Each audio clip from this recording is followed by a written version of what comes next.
हमें मालूम है कि गौस की 11वीं में अल्लाह ने वो बरकत रख दी है जो साल में एक मरतबा गौसे आजम की 11वीं कर देता है, पूरे साल उसके कारोबार में मुनाफा होता रहे इंशाअल्लाह। तो ये बात मैंने आपके सामने अर्ज कर दी। सैयदना सरकार गौसे आजम रज़ियल्लाहु ताला अन्हु की जात वो अजीम जात है कि जिनके नाम से और जिनके नाम की बरकतों से परवरदिगार तकदीरें बदल देता है।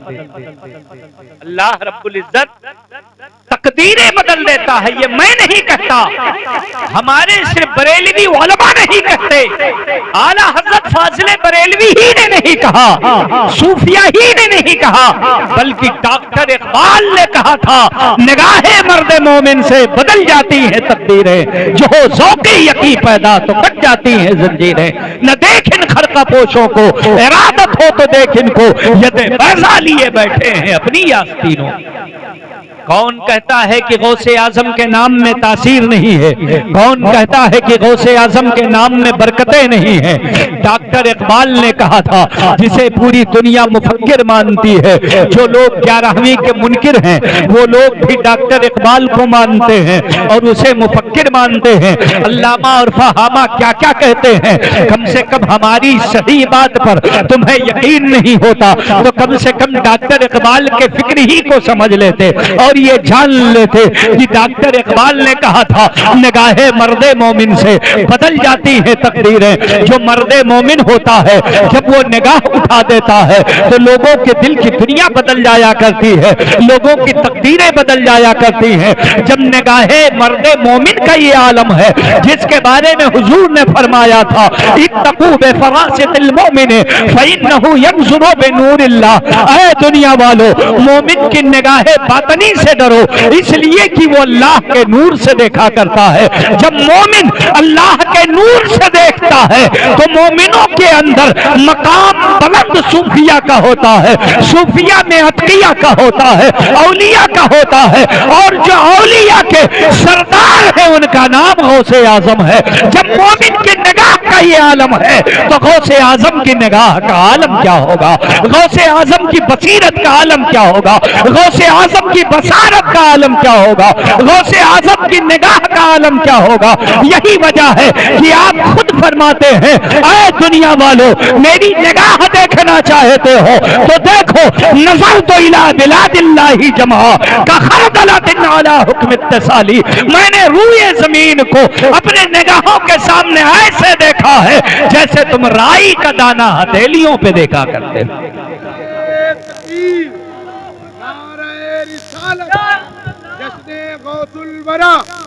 हज़रत मुफ्ती साहब किबला, नारे तकबीर, नारे रिसालत। मौलाना अतहर साहब से नारा मत लगवाइए आप लोग, इनकी आवाज बेचारे की बैठी हुई है और ये पूरे हिंदुस्तान की डिमांड है। तो आवाज इनकी खुलेगी तो ये दूसरे महफिल में जाकर के उनको शादो आबाद करेंगे। इसलिए आप लोगों की बैठ भी जाए 2-4 दिन तो कोई दिक्कत नहीं है कि नहीं। हम लोगों की बैठ जाए तो फिर परेशानी आ जाए। दरूद शरीफ पढ़िए, अल्लाहुम्मा सल्ली अला सय्यिदना शफीअना हबीबना नबीना मौलाना मुहम्मद मअदिल जूद वल करम वालिही व अस्हाबिही व बारिक वसल्लम। सलातुम व सलामन अलैका या रसूल अल्लाह, सलातुम व सलामन अलैका या हबीब अल्लाह सल्लल्लाहु तआला अलैहि वसल्लम। हजरात मुहतरम, आप जरा गौर कीजिए, ये गौसे आजम की निगाह है, ये गौसे आजम की निगाह बसीरत है कि आप पूरी दुनिया को एक राई के दाने की तरह देखते हैं। पूरी दुनिया में हम और आप भी हैं, उसी में हमारा दिल भी है, वहीं हमारी यकीदतें भी हैं, वहीं हमारी और आपकी मोहब्बतें भी हैं, वहीं हमारा और आपका इश्क भी है, वहीं हमारा और आपका जज्बा भी है। वो सैयदना सरकार गौसे आजम जिनसे हम और आप इस कदर इश्क करते हैं, इस कदर इश्क करते हैं कि दुनिया के अंदर उस शाख की जब फहरिस्त तैयार होती है तो अल्हम्दुलिल्लाह हम अहले सुन्नत वल जमात सरे फहरिस्त नजर नजर आते हैं। और ये सदका है आला हजरत का कि आला हजरत ने हमें और आपको गौसे आजम से इश्क करना सिखाया है, गौसे आजम का मकाम और मर्तबा बताया है, गौसे आजम से प्यार करने का जज्बा हमें और आपको दिया है और हमें और आपको बताया है। ऐ दुनिया वालों, गौसे आजम का मकाम और मर्तबा क्या है? तो जरा इन अल्फाज में समाअत फरमाओ। वाह क्या मर्तबा है गौस है बाला तेरा, ऊंचे ऊंचों के सरों से कदम आला तेरा, सर भला क्या कोई जाने की है कैसा तेरा, औलिया मलते हैं आंखें वो है तलवा तेरा। देखिए आला हजरत ने कितनी अजीम बात कही है और गौसे आजम का मकाम व मनसब व रुतबा कितना बुलंद बताया। फरमाया औलिया मलते हैं आंखें वो है तलवा तेरा। आपने कभी सोचा कि आपके सर का मकाम कोई क्या जाने, सर भला क्या कोई जाने कि है कैसा तेरा? इसलिए कि सर तक तो किसी की निगाह पहुंचती ही नहीं। यहां ये नहीं फरमाया कि कितना ऊंचा, बल्कि ये बताया सर आपका कैसा है बुलंदी पे। ये कोई क्या जाने, जब तलवा देखने के लिए लोगों को आंखें मलने की जरूरत पड़ती, और सिर्फ देखने के लिए नहीं, लोगों को नहीं, बल्कि फरमाया औलिया को, जिनकी बसारत बड़ी तेज होती है। जब आप चांद देखते हैं, 30 का चांद आसानी से सबको नजर आ जाता है, मगर 29 का जब बारीक चांद निकलता है तो लोग उसे बहुत गौर से देखते हैं। जिनकी आंखें झिलमिला जाती हैं वो आंखें मल लिया करते हैं। बड़ी मुश्किल से चांद उन्हें 29 का नजर आता है और उसे देखने के लिए आंखें झिलमिलाने लगती हैं तो बार बार आंखें मलते हैं। फरमाते हैं गौसे आजम का तकवा इतनी बुलंदी पर है कि जब औलिया देखते हैं तो आंखें झिलमिलाने लगती हैं। उनकी निगाह गौसे आजम के तलवे तक नहीं पहुंचती। आपका तलवा देखना हो तो औलिया को आंखें मलने की जरूरत पड़ती है। जब औलिया का ये आलम है तो आम इंसान का आलम क्या होगा? फरमाते हैं सर भला क्या कोई जाने की है कैसा तेरा, औलिया मलते हैं आंखें वो है तलवा तेरा। मेरे भाइयों, ये बुलंदी है सैयदना सरकार गौसे आजम। तो जब औलिया उनकी शान को देखने के लिए, अरे वो अकेले ही सुन रहे हैं मगर दर्शियों पे भारी है। आप लोग भी बैठे हुए हैं माशाल्लाह, आप समझे न समझे, मगर जब आप बोला करेंगे तो हमको लगेगा कि समझ रहे हैं, तो हमारी तकरीर भी उसी सहारे हो जाए, है कि नहीं? हाँ। तो बहरहाल आप तशरीफ रखिए। गौसे आजम की ये 11वीं है, गौसे आजम के नाम उनके तज़किरे की बात हो रही है। मैं शान गौसे आजम बयान कर रहा हूँ। सैयदना सरकार गौसे आजम रज़ी अल्लाह तआला अन्हु वो तमाम अहले विलायत के सरदार खुद फरमाते हैं कदमी हाज़िही अला रकबते कुल्ले वलील्लाह, मेरा ये कदम तमाम औलिया अल्लाह के गर्दनों पर। और क्यों ना हो, क्योंकि सैयदना सरकार गौसे आजम रज़ी अल्लाह तआला अन्हु वली इब्ने वली हैं।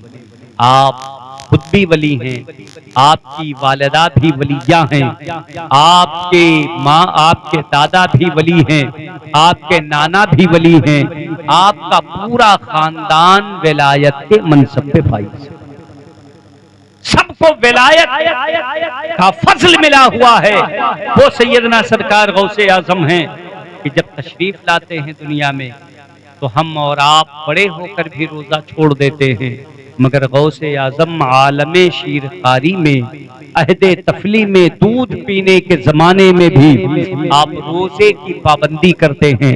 यहाँ तक कि आस पास खबर पहुंच गई अन्ना वलदन फिल अशराफ लम यरदी फी अय्याम शहर रमदान, ये बात अतराफ में फैल गई कि सैयदों के घर एक ऐसा बच्चा पैदा हुआ है जो रमजान के महीने में दिन में दूध नहीं पीता।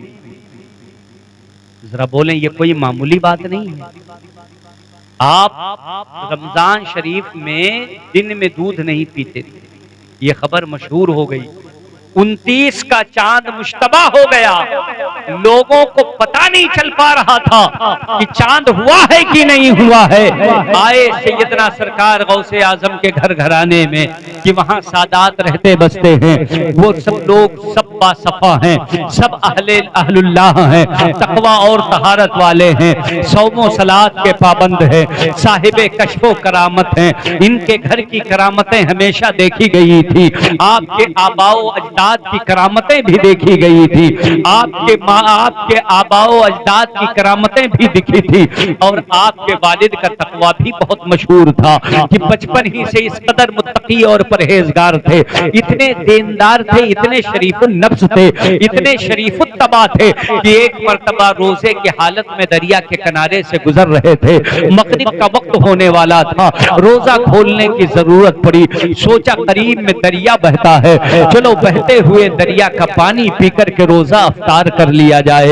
हजरात मोहतरम, आप रोजा इफ्तार करने के लिए दरिया के करीब पहुंचते हैं, आप वहीं बैठ जाते हैं, वजू फरमाते हैं, इंतजार कर रहे हैं कि कब मुअज्जिन की सदाए अजान बुलंद हो, कब सूरज गुरूब हो और मैं इफ्तार करूं।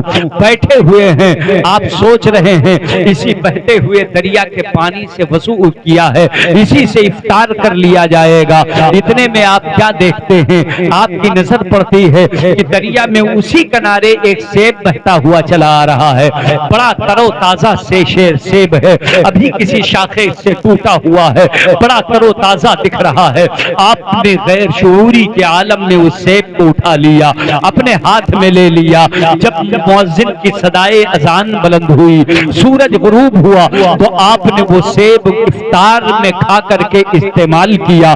जैसे ही एक निवाला खाया था, उसे चिबा करके हलक से नीचे उतारा था, इतने में आपको ख्याल आया कि ऐ सबू सालेह जंगी दोस्त, तुम क्या कर रहे हो? क्या तुमने कभी सोचा है जो सेब तुम खा रहे हो, ये सेब आया कहां से है? इसका मालिक कौन है? ये किसके बाग का सेब है? दरिया में कैसे आया है? कहां से चला है? इस तुम्हारे खाने के लिए इसकी इजाजत है कि नहीं है? तुम्हें किसी ने इजाजत दी है कि नहीं है दी है? तुम इस सेब को खा सकते हो कि नहीं खा सकते हो? ये तमाम ख्यालात आपके जहन में आ रहे थे। आपने जो मुंह में बचा हुआ था उसे दरिया में उगल दिया, हाथ में जो बचा था उसे दरिया में छोड़ दिया। उसके बाद सोचने लगे मुझसे भूल तो बहुत बड़ी हो गई है, गलती तो बहुत भारी हो गई है, आखिर इसकी तलाफी कैसे हो सकती है? मैंने जो बगैर इजाजत सेब खा लिया है, इसका कोई ना कोई मालिक होगा। दरिया में ये बह रहा था, आखिर उस मालिक की मर्जी से बह रहा था, उसने डाला था या यूं ही चला आया था? ये कहां से आया है, कैसे आया है? आखिर क्यों ना कि इसकी तलाफी की जाए। तो आपने दिमाग लगाया, ये सेब इधर से बहता हुआ आया है, चलो दरिया के किनारे चलते हैं। चलते चलते कहीं ना कहीं हमें सेबों का बागीचा नजर आएगा, जहां से हमें यह मालूम हो जाएगा कि ये सेब इसी दरख्त और इसी बाग के हैं। हजरात मोहतरम, आप उल्टे सिमत में दरिया के किनारे चल देते हैं और चलते चलते आखिरकार आपको बाग नजर आ जाता है। आपने ये वाकया तो बारहा सुना होगा, गौसे आजम के मानने वाले हैं, ये वाकया आपने बहुत सुना होगा, मगर मैंने ये वाकया आपके सामने इसलिए रखा है कि जरा हम और आप तसव्वुर करें, हम लोगों का किस कदर माल हड़प कर जाते हैं, जर्रा बराबर एहसास तक नहीं होता। भाई भाई का माल खा जाता है, जमीन जायदाद पे कब्जा कर लेता है और अपनी ताकत और वसूख की बुनियाद पर लोगों का माल हड़प कर लेता है और ना जाने कितना माल खा जाता है। उसे एहसास तक नहीं होता कि हमने जो माल कमाया है ये किसी को धोखा दे करके कमाया है, किसी से झूठ बोल करके कमाया है, हमारा ये माल रिश्वत में लिया हुआ माल है। इसका मालिक कौन है? उसकी इजाजत हासिल है कि नहीं है? इसका खाना हमारे लिए हराम है या हलाल है? इस माल को हमें अपने बच्चों को खिलाना जायज है कि नहीं जायज है? इससे अपने बाल बच्चों की किफालत करना, उनकी परवरिश करना दुरुस्त है कि नहीं है? ये माल जो हम अपने बच्चों को खिला रहे हैं, इससे बच्चों के बदन में जो खून बनेगा वो खून हलाल लुकमे से बन रहा है या हराम लुकमे से बन रहा है? हम किसी से सूद तो नहीं ले रहे हैं, हम किसी से रिश्वत तो नहीं ले रहे हैं, हम किसी से जुल्मन उसका माल तो नहीं ले रहे हैं, हम किसी से छीन कर उसका माल तो नहीं ले रहे हैं, हम धोखा दे के उसका माल तो नहीं ले रहे हैं, हम किसी के साथ दगा तो नहीं कर रहे रहे हैं, हम झूठ बोलकर माल तो नहीं हासिल कर रहे हैं, हम कर्ज के नाम पर लेकर न देने का ख्याल तो नहीं रखे हुए हैं। हजरत मोहतरम, आखिर हम और आप ये बात सोचते हैं कि नहीं सोचते हैं? हम में बहुत कम ऐसे लोग होंगे जिन्हें इसकी फिक्र होती होगी, जो ये सोचते होंगे, जबकि इसका सोचना जरूरी है कि जब आप बिस्तर पर लेटे दिन भर के अपने अमाल का मुहासबा करें। आज मैंने किसी को सताया तो नहीं, किसी का दिल तो नहीं दुखाया, किसी को परेशान तो नहीं किया, किसी को हमसे तकलीफ तो नहीं पहुंची, किसी के साथ हमने जुल्म ज्यादती तो नहीं किया, किसी का माल हमने हड़प तो नहीं लिया, किसी की मैंने बेईमानी तो नहीं कर ली, किसी का हक तो हम पर नहीं निकलता है। ये बात में आपको मुहासबा करना है। और याद रखो, आप कहीं से भी लेकर के आओगे, अपने बच्चों को खिला दोगे या उनके लिए विरासत में बचा दोगे, प्रॉपर्टी दुनिया में बाकी रहेगी, कब्र में उसका हिसाब आपको देना हो। ये नहीं पूछा जाएगा कि अपने बच्चों के लिए कितने लाख की प्रॉपर्टी छोड़कर आए। बहुत लोगों को फिक्र होती है कि हम अपने बच्चों के लिए दुनिया बना दें। मेरे भाइयों, किसी के बनाने से दुनिया नहीं बनती। अल्लाह ने रिज़्क़ का वादा फरमाया है, सबको रिज़्क़ अता फरमाता है, और मालदारी जिस पर फजल फरमाता है उसे देता है, और जिससे चाहता है उससे गनाओ मालदारी छीन लेता है। हमारी बात से ज्यादा बेटा कीमती ये पान नहीं है, समझेगी नहीं? खाते पीते इस चीजों से बीच बीच में डिस्टर्ब होता, आदमी के बात की अहमियत नहीं रह जाती है कि नहीं? हाँ, अभी आप दुनियादार कोई हाकिम आ जाए और वो आपसे बात करने लगे, गुफ्तगू करने लगे, तो फिर आप इधर उधर घुमा के देखेंगे नहीं। और दीनी रहनुमा कोई आए तो आप उसकी बात को हल्के में लेके लिए रहते हैं। बोलो, मैं आपके फायदे के लिए बात समझा रहा हूँ, आपकी दुनिया संवारने के लिए, आखिरत बनाने के लिए। ये ऐब मैं जानता हूँ इस जमाने में आम है। कोई नहीं सोचता है कि हमारी कमाई ये हलाल है या हराम है। कौन फिक्र करता है कि हम अपने बच्चों के लिए जो विरासत में छोड़ रहे हैं वो दौलत जायज तरीके की कमाई हुई है, इसमें किसी का 1% भी शामिल नहीं। अगर ये फिक्र हो जाए तो दुनिया से रिश्वत खत्म हो जाए। रिश्वत का जो खुला बाजार चल रहा है, लोग पैसों को ही सब कुछ समझ बैठे। आदमी हक पर भी होता है, मगर दरखास्त देने के लिए उसे रिश्वत देना पड़ता है। अपने हक में फैसला लेने के लिए भी उसे पैसा देना पड़ता है, और लोग ज्यादा पैसा देकर ना हक फैसले करवा लेते हैं।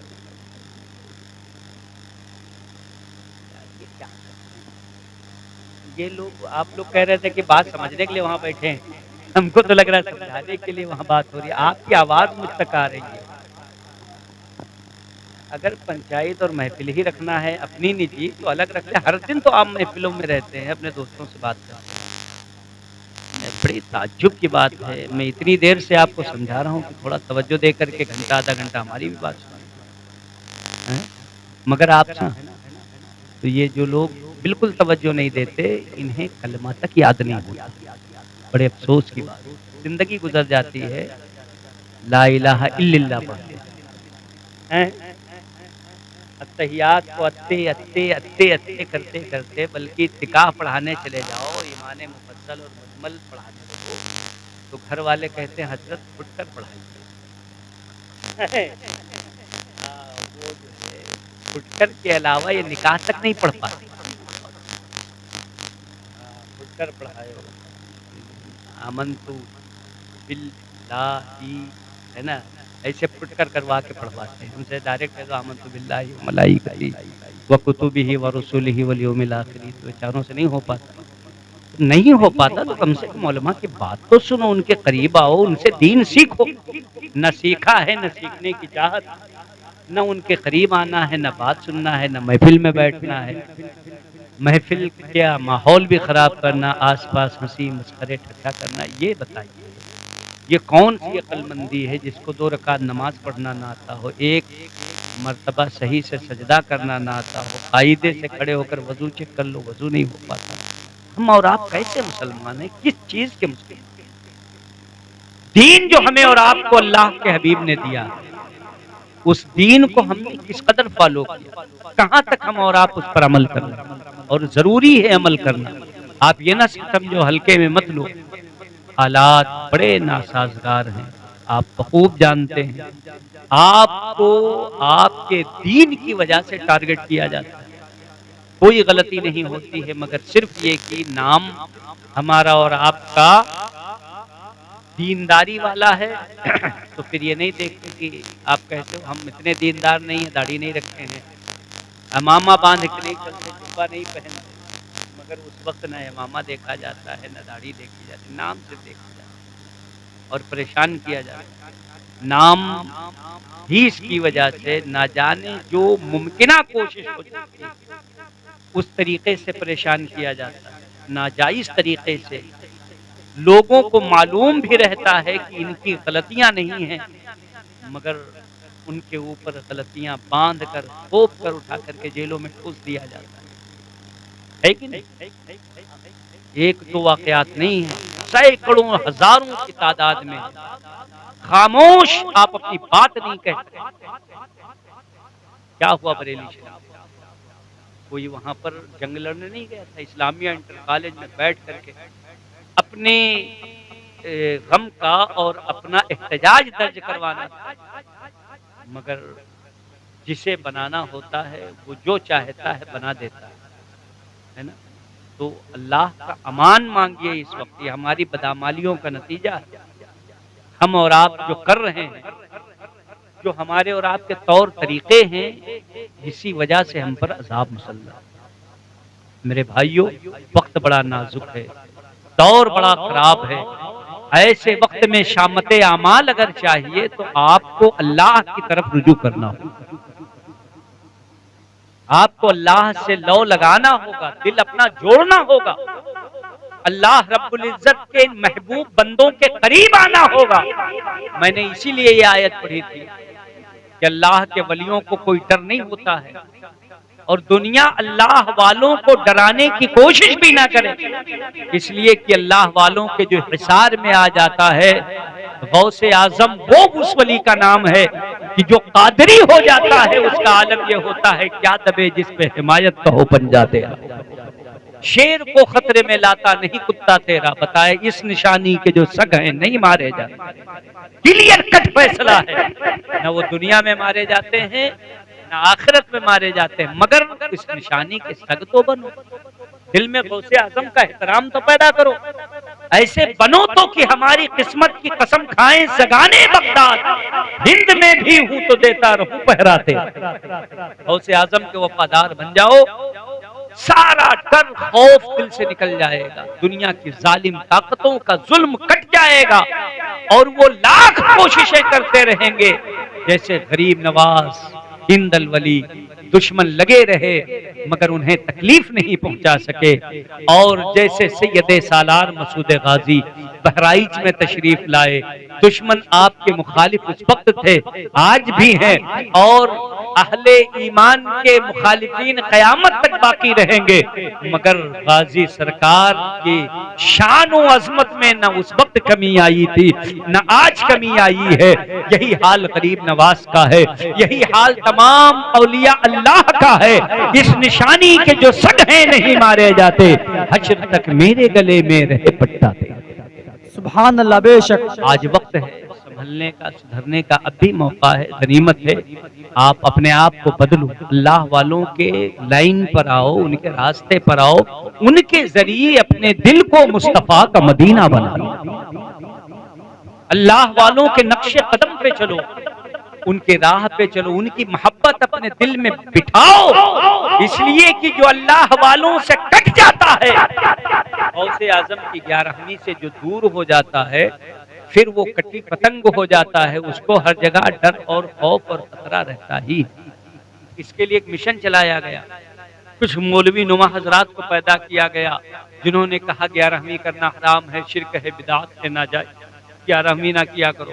बहुत सारे लोग आपको इधर उधर मिलेंगे तो मना करेंगे, कहेंगे 11वीं हराम है, अल्लाह ने कुरान में मना फरमाया है, आपको दलीलें देंगे, कहेंगे हुर्रिमत अलैकुम अल्लाह रब्बुल इज्जत ने तुम पर इन्नमा हर्रमा अलैकुमुल मैतता वद्दमा व लहमल खिंजीर वमा उहिल्ला बिही लिगैरिल्लाह, बताएंगे कि तुम पर ये चीजें हराम हैं, अल्लाह ने हराम फरमा दिया है। तुम गो मुर्दार ना खाओ, तुम जो है बहता हुआ खून ना खाओ, तुम खिंजीर ना खाओ, और मा उहिल्ला बिही लिगैरिल्लाह, और जो गैरुल्लाह के लिए ज़बह किया जाए उसे भी ना।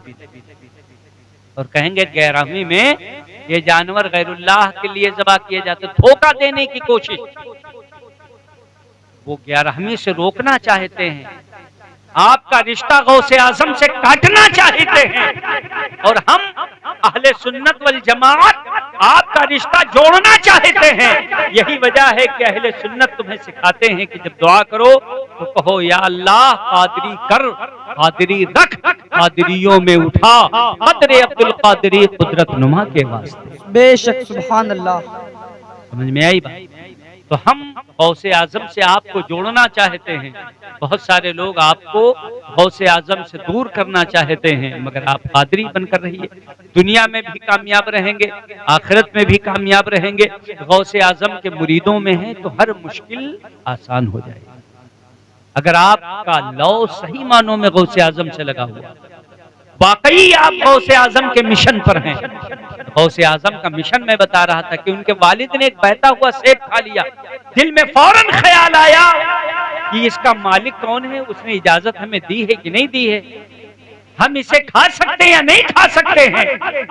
जबकि शरीयत का हुक्म है कि बहता हुआ पानी में अगर कोई चीज बहती हुई है तो उसका खाना जायज है, वो किसी के कैद में नहीं, किसी की मिल्कियत में नहीं। जैसे पानी बह रहा है, उसके साथ घास बह रही है, उस घास को आप ले करके अपने जानवरों को खिला सकते।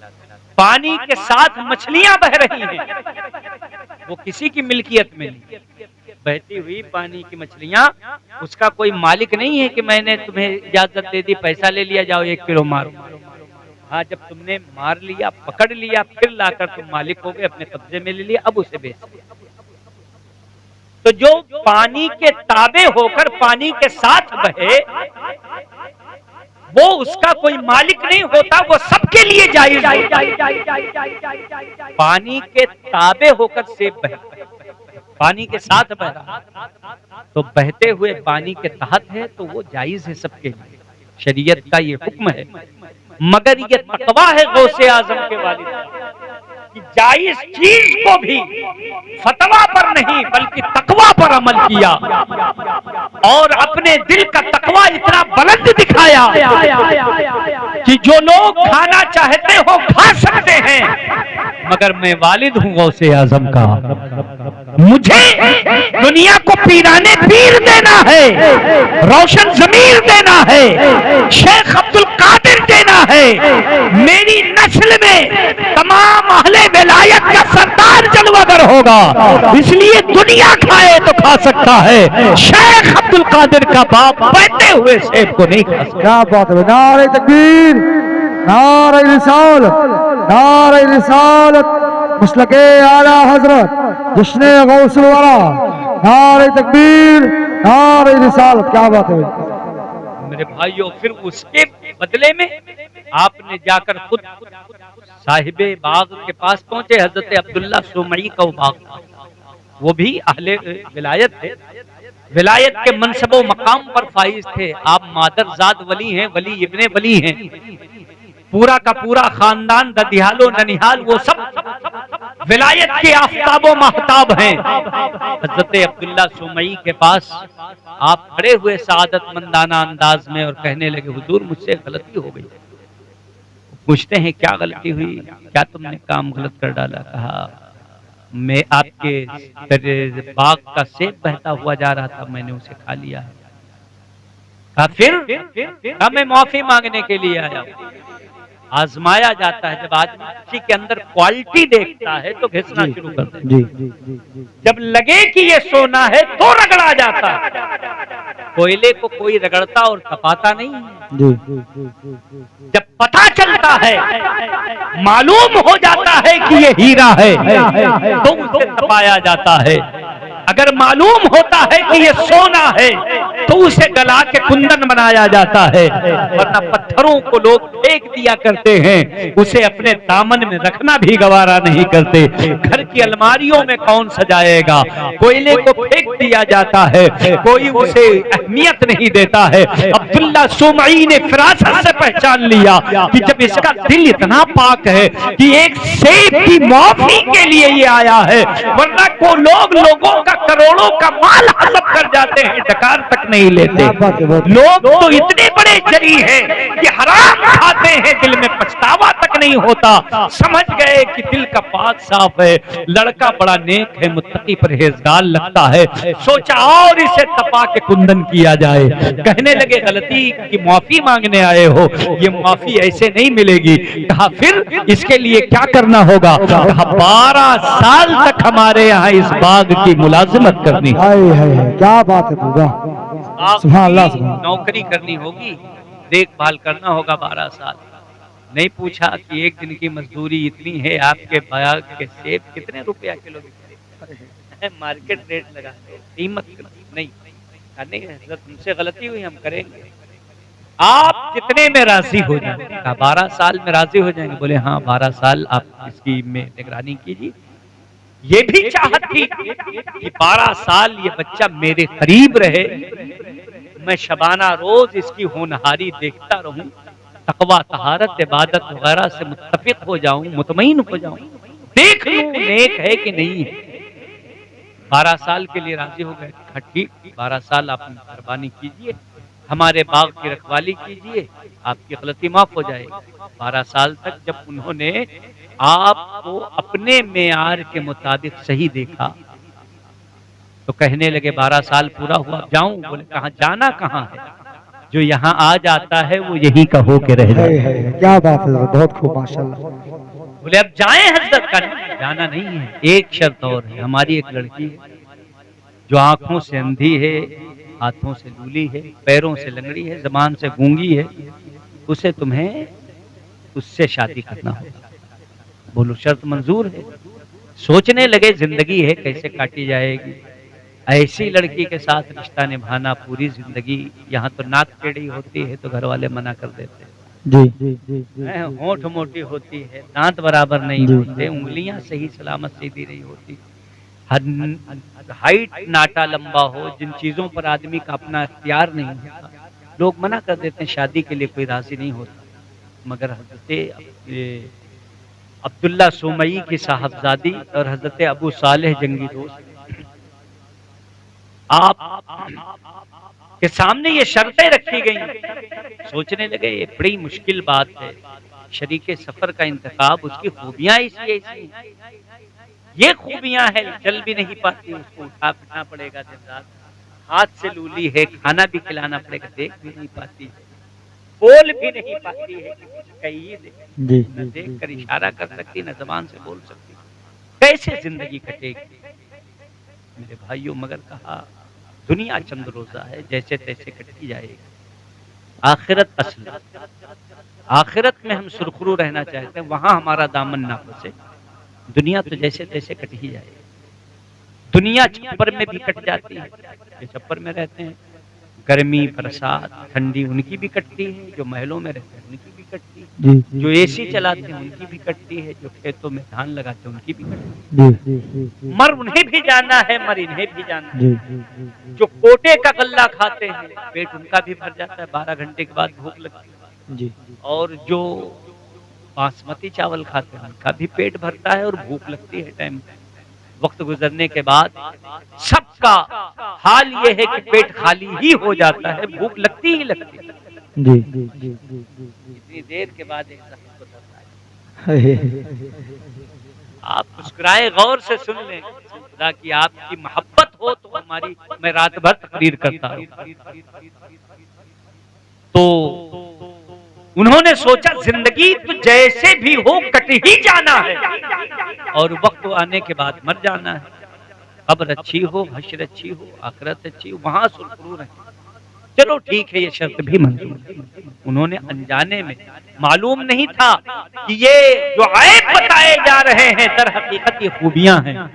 और हजरत अब्दुल्ला सुमई ने अपनी इतनी नेकबाज लड़की के लिए ऐसा रिश्ता पसंद किया। ये भी नहीं पूछा बेटा घर वर है कि नहीं, ये भी नहीं पूछा खेती कितनी है, काम क्या करते हो, कारोबार क्या है, कमाते कितना हो, बचाते कितना हो, कुछ नहीं।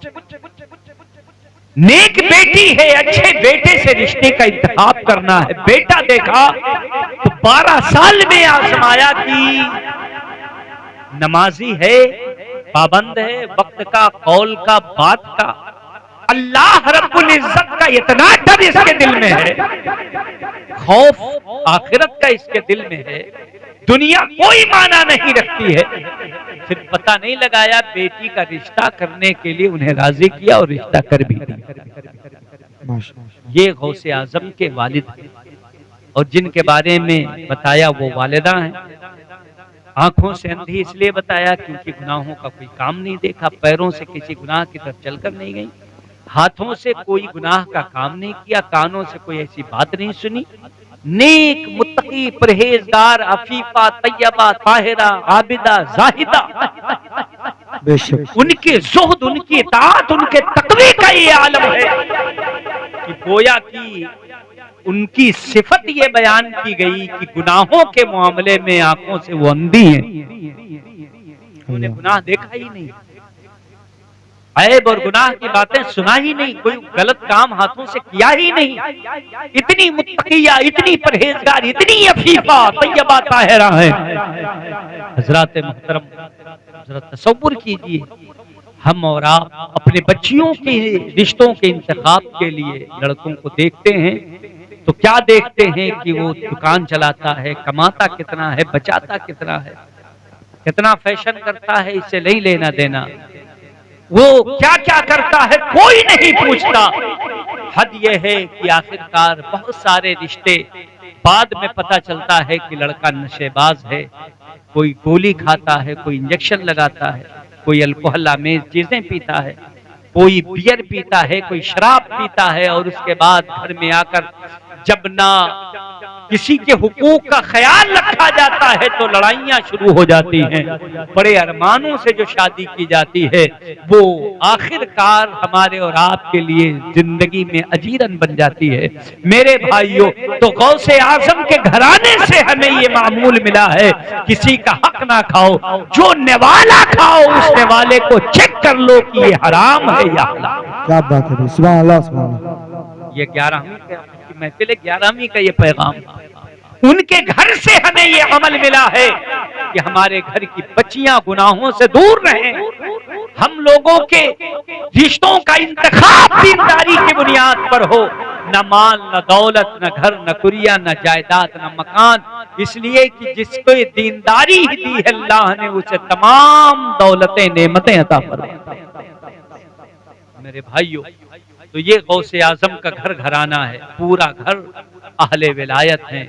सरकार गौसे आजम जब पैदा हुए तो रोजा रखना शुरू कर दिया। मैं बता रहा था, किसी ने कहा रहे मुत्तबे अहकाम शरीयत इब्तिदा ही से, न छोटा शीर खारी में भी रोजा गौसे आजम। तो गौसे आजम ने शीर खारी में भी रोजा रखना शुरू कर दिया। नौजवानों, बच्चों, अजीजों, गौर से आप लोग सुनो, आपको भी जरूरत इस बात की, इसलिए कि टारगेट पे हम ही आप हैं, नौजवान लोग ज्यादा हैं। जिस कौम के नौजवानों को दबा दिया जाता है, जो पढ़ने वाले हमारे बच्चे हैं उनको भी जेल में ठूस दिया जाता है, 10-10, 20-20 साल बाद वो बाइज्जत बरी होती, तब तक पढ़ने का, कमाने का मकसद।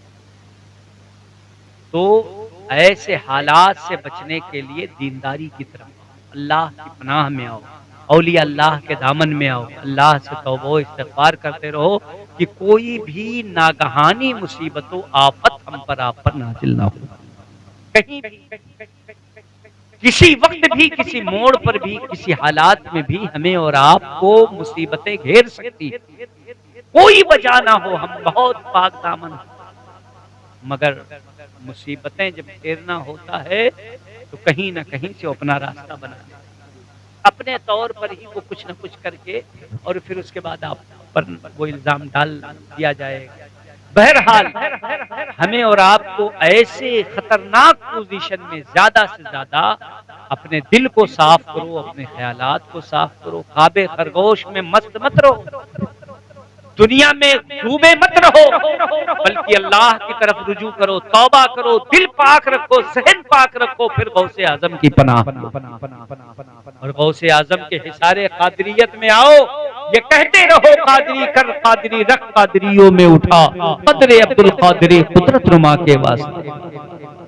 क्योंकि गौसे आजम फरमाते हैं लौकाना फिल मशरिक, अगर मेरा ख्याल मेरी तवज्जो मशरिक में हो, वकाना मुरीदी फिल मगरिब, और मेरा चाहने वाला दुनिया के दूसरे किनारे में हो, लौ नादा बिस्मी फी करबतिल अफरजतुहा, अगर वो किसी परेशानी में मेरे नाम की दुहाई देता है या गौसल मदद कहता है, तो उसकी सदा जबान से बाद में बाहर आती है मेरी मदद पहले पहुंचे। आप फरमाते हैं कि मेरी मदद, मेरी दस्तगीरी उस तक पहले पहुंच जाती है। ये अमल आपके हयात ज़ाहिरी में भी रहा। गौसे आजम रज़ी अल्लाह ताला अन्हु मुल्क जीरान में, ईरान के कस्बा जीरान में पैदा हुए और पैदा होने के बाद आपने मकतब में पढ़ना शुरू किया। जब मकतब पढ़ने के लिए गए, फरिश्ते आवाज देते थे अल्लाह के वली के लिए रास्ता खाली कर दो, जगह छोड़ दो, अल्लाह का वली यहाँ बैठने वाला है। उस्ताद ने कहा बेटा पढ़ो, तो आपने पढ़ना शुरू किया, रुके ही नहीं, 18-12 आपने ज़बानी सुनी। ये शान है गौसे आज़म। उस्ताद हैरत में पड़ गए, बेटा पहला दिन है, बिस्मिल्लाह खानी की रस्म हो रही है, तुम पढ़ने आए हो या पढ़ाने आए हो? 18-12 पढ़ गए। कहने लगे हुजूर ये मुझको याद है बचपन से। कहने लगे बचपन से याद है आपको? बोले माँ के शिकम से याद है। और आगे? बोले और आगे मेरी माँ का मामूल नहीं था, उन्हें भी इतना ही याद था, वो काम करते वक्त इतनी की तिलावत करती थी, मुझे वो पारे याद हो गए, मैं दुनिया में आया हूँ, आपके यहाँ बैठा हूँ, तो मैंने उतना पढ़ के सुना दिया।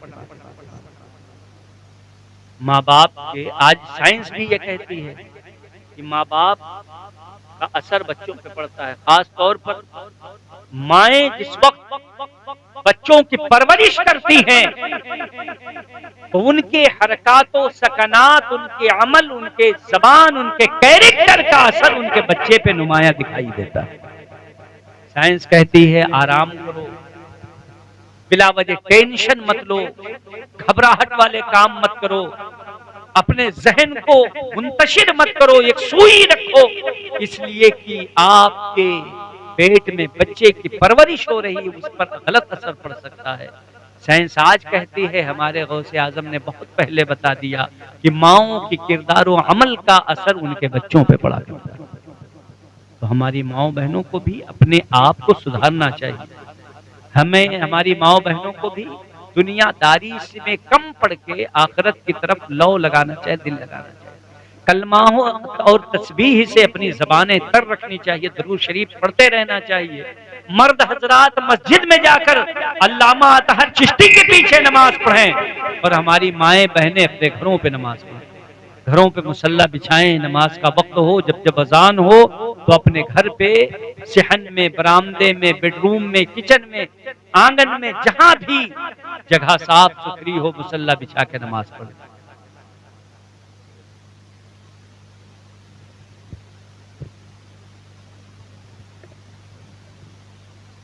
समझ में आई बात? तो ये सैयदना सरकार गौसे आजम का मकाम मर्तबा है, आपकी ये तालीमात हैं, हमें और आपको उस पर अमल करना चाहिए। सैयदना सरकार गौसे आजम रज़ी अल्लाह ताला अन्हु खुद फरमाते हैं कि जो मेरे हिसार में आ जाता है मैं उसका निगहबान हो जाता हूँ। आला हजरत ने यही हमें और आपको फिक्र दिया, इस निशानी के जो सग हैं नहीं मारे जाते, हश्र तक मेरे गले में रहे पट्टा तेरा। हजरात मोहतरम, ये सैयदना सरकार गौसे आजम रज़ी अल्लाह ताला अन्हु की जात है। आज हम और आप उनके जिक्र की महफिल सजाए बैठे हैं, गौसे आजम को याद कर रहे हैं, गौसे आजम का जिक्र कर रहे हैं। आपने पढ़ना शुरू किया, पढ़ने के लिए आप कस्बा जिलान से निकल करके आप बगदाद शरीफ पहुंचे, वहां पर आपने पढ़ाई किया। फिर उसके बाद 25 साल रियाजत व मुजाहिदा किया। जब आपकी उम्र शरीफ 53 साल की हुई तो आपने तकरीर करना शुरू किया। फिर उसके बाद कुछ दिनों के बाद मदरसे में पढ़ाना शुरू किया। और जब पढ़ाते हैं तो पढ़ा क्या रहे हैं, इल्म के दरिया बहा रहे हैं। जो भी कोशाची आपके करीब आते हैं वो सब के सब मुस्तफीज़ मुस्तनीर होते हैं। गौसे आजम की ज़ात ज़ाहिरी ही में आपकी करामत ये मशहूर हो गई थी।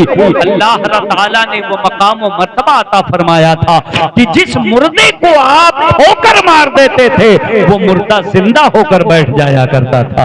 ये इहयाए मौता की करामत आपकी बड़ी मशहूर व मारूफ करामत है, बहुत मशहूर हो गई थी। चुनांचे उस आपसे लोग अपने बच्चों का मुसाफहा करवाने लाते थे, फजर के बाद आ जाते थे, आपसे मुसाफहा करते थे, आप सर पे हाथ रख दिया करते थे। उस दिन उस बच्चे की मौत नहीं होती थी। लोगों ने जब ये देखा ये बात फैलने लगी, फजर के बाद लोगों की भीड़ें लगने लगी, क्योंकि उस जमाने में आज हमारे बच्चों की तबीयत खराब होती है, जगह जगह डॉक्टर मौजूद हैं, अस्पताल मौजूद हैं, मुआलिज मौजूद हैं, हम उनसे दवाएं कर लेते हैं, फोन पर राब्ता कर लेते हैं, उन्हें अपने घर बुला लेते हैं। मगर उस जमाने में हकीमों तबीबों का इतना ज्यादा दौर नहीं था।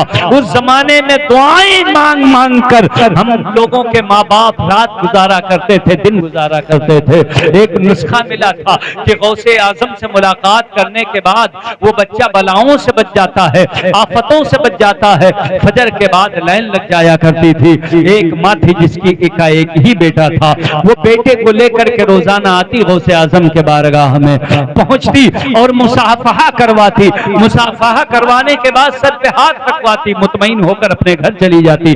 अल्लाह की मशीयत, एक दिन उसका बेटा बीमार हो गया, बीमार होकर के इंतकाल हो गया।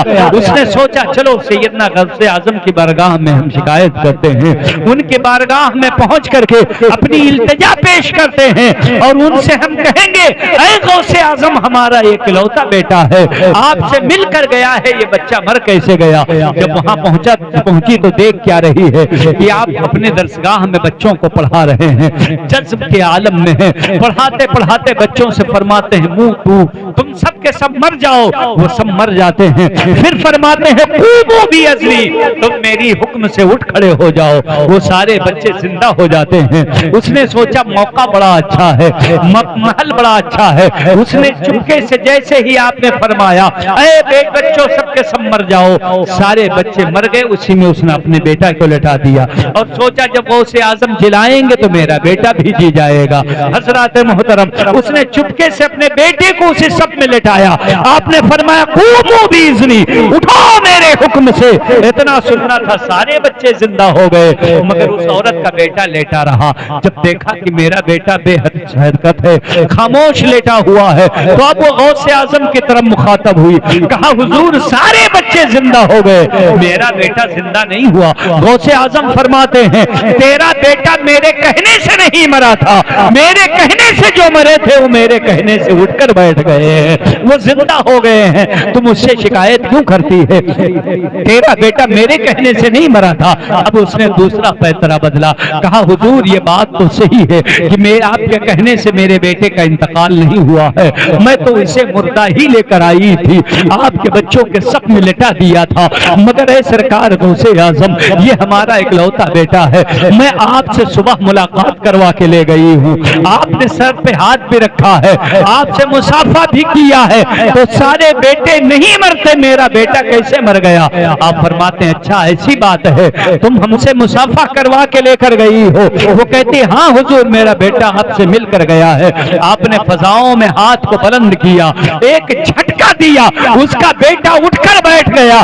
तारीख बताती है उस तारीख में जितनी मौतें हुई थी सारे मुर्दे उठकर के जिंदा हो गए। गौसे आजम फरमाते हैं फरिश्ते जो रूह का कटोरा लेकर जा रहे थे, मैंने वो कटोरा लेकर के जमीन की तरफ उन रूहों को पलटा दिया है। तेरा ही बेटा नहीं बल्कि रूए जमीन पे आज जितनी मौतें हुई हैं सब सरकार गौसे आजम के सदके में जिंदा हो गई।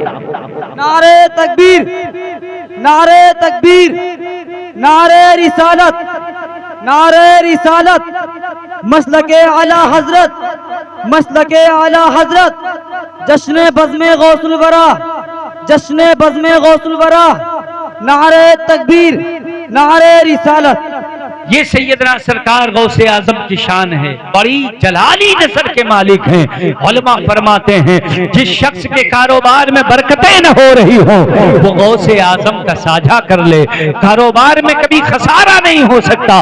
फरमाते हैं कि जब वो अपना कारोबार करे तो ये नीयत कर ले कि इसमें गौसे आजम की शिरकत है, ये कारोबार उनके साझे में कर रहा हूँ। फिर उसके बाद दिन भर में जो उसका मुनाफा हो उससे कुछ पैसे 11 रुपये 1 रुपये निकाल करके किसी गल्लक में डाल दे, और साल भर जब पूरा हो जाए उस पैसे की शीरनी लाए गौसे आजम की बारगाह में नियाज पेश करे, नज़र पेश करे। जिसका ये मामूल हो गया उसके कारोबार में कभी खसारा नहीं हो सकता मेरे भाइयों। मगर नीयत साफ होनी चाहिए, दिल सुथरा होना चाहिए, अकीदा अच्छा होना चाहिए, अकीदत जमी हुई होनी चाहिए। ये सैयदना सरकार गौसे आजम है मेरे भाइयों। हमारे और आपके पास क्या है? हमारे और आपके पास पूंजी क्या है? हमारे और आपके पास अमाल क्या है? बड़े बड़े मुत्तकियों ने कहा है, जरा तसव्वुर फरमाइए। सैयदी हुजूर अख्तर रजा खान अजहरी अलैहिर्रहमा, जिन्हें दुनिया ताज शरिया कहती है, उन्हें बहुत बड़ा मकाम और मर्तबा हासिल था, बहुत बड़े मुत्तकी परहेजगार थे, मगर उन्होंने अपने ज़ुहद और इत्तिका पे नाज न किया। जन्नत जाने की गारंटी जो दी वो कहीं नहीं कहा अख्तर जन्नत में जाएगा इसलिए कि ये नमाजी और पाबंद है, मुत्तकी और परहेजगार है, इसके तकवा और तहारत के लोग कसमें खाते हैं, गुस्ले खाने काबा के लिए चुना गया है।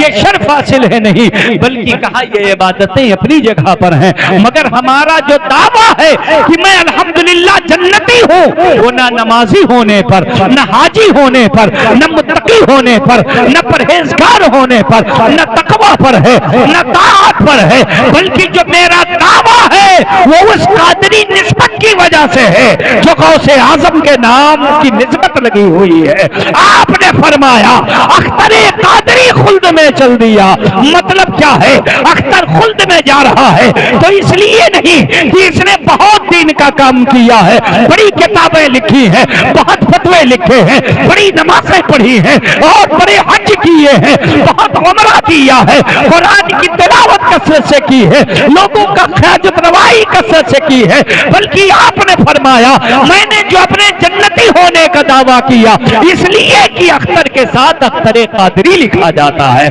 फरमाया अख्तर कादरी खुल्द में चल दिया, खुल्द वाह है हर एक कादरी के। सुभान अल्लाह, बेशक। नारे तकबीर, नारे तकबीर, नारे रिसालत, नारे रिसालत, मसलके आला हजरत, मसलके आला हजरत, जश्न बज़्म गौसुल वरा, जश्न बज़्म गौसुल वरा, नारे तकबीर, नारे रिसालत। और सिर्फ अपने ही लिए दावा नहीं किया बल्कि कहा खुल्द वाह है, यानी खुल्द के दरवाजे खुले हुए हैं हर एक कादरी के लिए। जो भी गौसे आजम की निस्बत वाला है, जो भी कादरी है, जो इस हिसार में है, इंशाअल्लाह वो सब जन्नती हैं। तुम 11वीं वाले दिल से बन जाओ, जन्नत दिलाना ये सैयदना सरकार गौसे आजम की जिम्मेदारी है।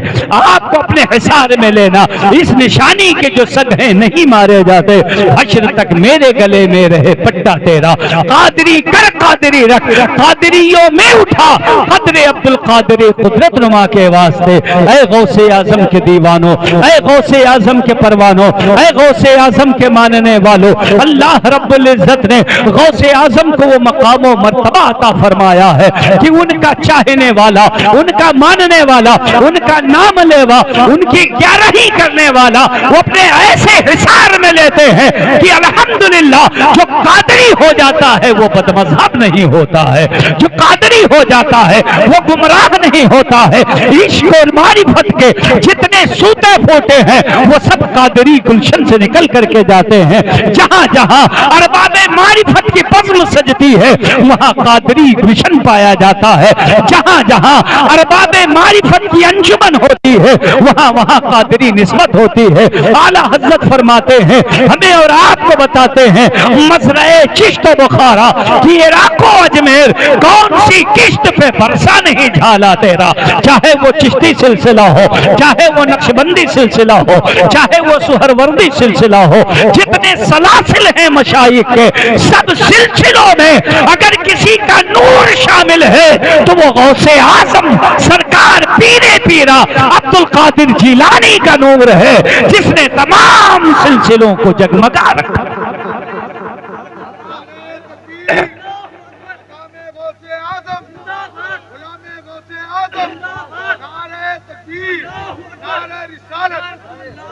मेरे भाइयों, सैयदना सरकार गौसे आजम रज़ी अल्लाह ताला अन्हु फरमाते हैं, ऐ दुनिया वालों, गौसे आजम को सिर्फ पीर ही न समझो, सिर्फ पीर ही न समझो, पीराने पीर भी हैं और आलिमों में यक्ताए जमाना भी। आपके दरबार में साहिबे कश्फो करामत भी हैं। 60 उलमा पहुंचे अलग अलग सनद और मतन की हदीसें लेकर, आपस में सनद और मतन खल्त मल्त कर दिया। उसके बाद उन्होंने सोचा कि सब लोग एक एक करके सवाल करेंगे और देखेंगे कि शेख अब्दुल कादिर किसका किसका जवाब देते हैं। हजरात मोहतरम, सैयदना सरकार गौसे आजम तो दिलों पे कब्जा किए हुए हैं, दिलों पर आपकी पहुंच है। हजरत जरा गौर फरमाइएगा, आपके इख्तियारो तसर्रुफ में वो है कि जैसे ही वो उलमा आपके सामने बैठे, आपने निगाहे विलायत इधर से उधर तक मोड़ दी, फिर फरमाया पूछो क्या पूछने आते हो। वो सारे आलिम अपना सवाल भूल गए। जरा बोलो, सारे आलिम क्या पूछना है, अपना सवाल भूल गए। फिर नजरे इल्तिफात फरमाया, एक एक को देखा, कहा मैं तुम्हारा सवाल भी बताता हूं और जवाब भी बताता हूं। एक एक करके सबके सवाल बताए, सबके जवाब बताया और उसके बाद फरमाया, हमारे इल्म का इम्तिहान लेने आए हो। अब्दुल कादिर सिर्फ बना हुआ बाबा नहीं बल्कि पढ़ा हुआ उलमा का इमाम है। दरस्तुल इल्म हत्ता सिर्फ कुतबा व निल्तु सादा मिन मौलल मवाली। मैंने इतना पढ़ा है, इतना पढ़ा है कि लोग पढ़कर आलिम बनते हैं, पढ़कर हाफिज बनते हैं, पढ़कर मुसन्निफ बनते हैं, पढ़कर मुफस्सिर बनते हैं, पढ़कर खतीब बनते हैं, पढ़कर मुनासिर बनते हैं, पढ़कर इमाम बनते हैं, पढ़कर मुफ्ती बनते हैं। मगर मैंने इतना पढ़ा कि दरस्तुल इल्म हत्ता सिरतु कुतबा, मैं पढ़ते पढ़ते कुतुब बन गया। बेशक नारे तकबीर, नारे तकबीर, नारे रिसालत, नारे रिसालत, जश्न बज़्म गौसुल वरा, जश्न बज़्म गौसुल वरा, नारे तकबीर, नारे रिसालत। फरमाया कि दरस्तुल इल्म हत्ता सिरतु कुतबा, मैं इतना पढ़ा कि पढ़ते पढ़ते हत्ता सिरतु कुतबा हो गया। आज तक आपने सुना है कि चलो बहराइच कुतुब की दस्तार है, चाहे अमजदिया हो, चाहे अशरफिया हो, चाहे वो फकूंद शरीफ का इदारा हो। हिंदुस्तान ही नहीं, जो मिस्र भी पढ़ने जाते हैं वहां भी कुतुबियत की दस्तार नहीं होती। जरा बोलें सुभान अल्लाह। वो इल्म जो किसी मदरसा और यूनिवर्सिटी में नहीं पढ़ाया जाता, आप पढ़ाते फरमाते दरस्तुल इल्मा, मैंने पढ़ा और पढ़ते पढ़ते कुतुब बन वनिल्तु सादा मिन मौलल मवाली। फिर अल्लाह की तरफ से हमें सआदत मंदियां मिली, मुझे और इनाम और इकराम मिला कि मैं अहले विलायत का सुल्तान बन गया। आपने पढ़ा भी है मदरसे में, आपने पढ़ाया भी है और ऐसा पढ़ाया कि आपके मदरसे जामिया कादरिया में उस वक्त 10,000 तलबा पढ़ते, 3,000 फारिग होते थे। 33 साल तक आपने यही मामूल रखा। हर साल 3000 तलबा आपके शागिर्द पैदा होते थे, लाखों की तादाद में आपके शागिर्द, वो सिर्फ उलमा ही नहीं बल्कि इमाम ज़माना बन करके आफ़ताबे माए ताबो विलायत बन करके चमके हैं, हर तरफ तुलू हुए हैं। आप फरमाते हैं मैंने पढ़ा है और इस कदर पढ़ा है मेरे भाइयों, जो लोग कहते हैं उलमा की और तरीकत की नहीं बनती, इसका तरीकत और है शरीयत और है, जो लोग कहते नहीं बनती उनसे कहो देखो बड़े पीर को, वहां शरीयत और तरीकत दोनों का संगम है, दोनों मिली हुई हैं। कौन कहता है शरीयत अलग है तरीकत अलग है? शरीयत की जहां रूह है वो गौसे आजम कुतुबे आलम कहा जाता है, तरीकत का जो इमाम है उसे गौसे आजम कहा जाता है। हजरात मोहतरम, आप इस कदर पढ़ते हैं पढ़ते पढ़ते कुतुब बन जाते हैं, फिर उसके बाद अपने फैज के दरिया जब पूरे अहले विलायत पर आप बांटना शुरू करते हैं तो अल्लाह ने आपको मुसर्रिफुल कुलूब बना दिया है। फरमाते हैं एक शेख आपके साथ मस्जिद में दाखिल हुए, उन्होंने सोचा देखते हैं कि गौसे आजम जिनका बड़ा चर्चा और शोहरा है, आज जामा मस्जिद में लोग इनकी किस तरीके से ख्याल करते हैं, इनसे लोग कैसे मुलाकात करते हैं, कितनी मिन्नत और सदारत करते हैं, कितनी इनसे इज्जत और वक़ार के साथ पेश आते हैं। आप फरमाते हैं चुनांचे वो साथ में दाखिल हुए, देखने का इरादा किया था, लोग गौसे आजम के सामने पढ़ते, न कोई सलाम करने आता, न कोई मुसाफहा करने आता, न कोई मिलने आता, न खैरियत पूछने आता। हालांकि सबका मामूल ये है, किसी बड़े आलिम या किसी बड़े पीर को देखा तो वहां लोगों का हुजूम इकट्ठा हो जाता है। यही हाल शेख अब्दुल कादिर जिलानी का भी था, मगर आज मामला बरअक्स है। वो कहने लगे आखिर हुजूर मामला क्या है कि आपकी तरफ कोई मुतवज्जो नहीं हो रहा, सामने पढ़कर गुजर जा रहा है, देखता है अनदेखा कर देता है, न कोई सलाम करने आ रहा है, न कोई मुसाफहा करने आ रहा है, न आपसे कोई मिलने के लिए आ रहा है। आप मुस्कुराते हैं और मुस्कुराने के बाद एक नजर पब्लिक पर डालते हैं, फिर देखते क्या है लोगों का हुजूम बन गया, भीड़ लग गई, धक्का मुक्की होने लगी, मिलने के लिए लोग तड़पने लगे। पूछा बात क्या है? अभी तो यही लोग देख नहीं पा रहे थे, अनजाना और अनदेखा कर रहे थे, अभी इनकी भीड़ उमड़ पड़ी है। तो आप फरमाते हैं शेख तुम्हें मालूम नहीं, अल्लाह ने अब्दुल कादिर को दिलों पे इख्तियार दिया है, मैं दिलों को हैक कर लेता हूँ। जब मैं चाहता हूँ तो लोग मुझे देखते हैं, जब मैं चाहता हूँ तो नहीं देखते हैं, मैं चाहता हूँ तो मेरी तरफ माइल होते हैं, मुझसे सलाम करते हैं, मुसाफहा करते हैं, फैज लेते हैं, और जब मैं नहीं चाहता हूँ तो सामने भी रहकर तौफीक नहीं मिलती। पता चला जो गौसे आजम का नाम लेता है, जो तज़किरा करता है, जो महफिल सजाता है, जो जलसे में आता है, जो जलसे में उनका जिक्र सुनकर मुस्कुराता है, इसे गौसे आजम ने तौफीक दे रखी है। जिसे उन्होंने तौफीक दी वही जिक्र गौसे आजम करता है, जिससे तौफीक छीन लिया उनके सर पे चीखते रहो गौसे आजम का नाम सुनाई तक नहीं दे। नारे रिसालत, जश्ने गौसुल वरा। हज़रात सरकार गौसे आजम खुद फरमाते हैं कसीदा कादरिया के अंदर, आप लोगों ने ऐसा सुना कि मुझे यहाँ बैठे बैठे नींद आने लगी, कुर्सी पर हमें नींद आने लगी, मगर अल्हम्दुलिल्लाह 10-5 मिनट से मौलाना अता चिश्ती साहब वगैरह की मोहब्बतें हैं कि माहौल तकरीर का बन रहा है और बना, मगर अब मैं लंबी तकरीर नहीं करूँगा, आप घबराइए नहीं। आप घबराते हैं, अल्हम्दुलिल्लाह हम लोगों के जिम्मे भी बड़ा काम रहता है कि नहीं? ऐसा नहीं है रात में हम लोग तकरीरें करते हैं, पूरा दिन सो नहीं मिलता, गवर्नमेंटी मुलाजिमत होने की वजह से प्रिंसिपली की जिम्मेदारी, पूरा दिन गवर्नमेंट के रास्ते में रहो, मदरसा देखो, असातिज़ा, तलबा, मेहमान, फिर उसके बाद घर, घरेलू जिम्मेदारी सारी, सोने का मौका नहीं मिल पाता।